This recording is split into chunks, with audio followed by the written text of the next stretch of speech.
School सा गाली रे मोलकी आटा चाली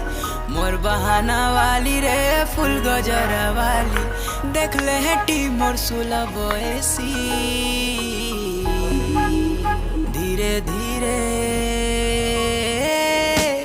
धीरे धीरे तुई मूल करी देउछु हसी आमर धंगरा मुंतर ठाने तो गला न फसी धीरे धीरे तुई मूल करी देउछु हसी आमर धंगरा मुंतर ठाने तो गला न फसी।